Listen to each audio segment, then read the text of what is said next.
Yes. So magandang tanghali mga kachilaks. Sa tanghali na biking ni Chillax Biker. Dito tayo ngayon sa Naga City Bypass Road, dito sa Almeda Highway.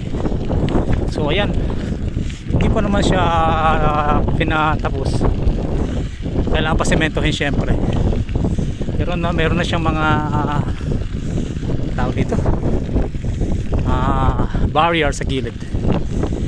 Ayan o. Tingnan natin kung hanggang saan na to. Buti na lang di mainit. Pero mga 11:30 na ngayon. So nasa kanan natin ng Robinsons Mall.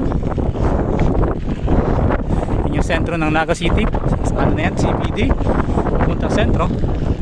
Ito sa kaliwa yung ito sa kaliwa yung Milaor Dalipay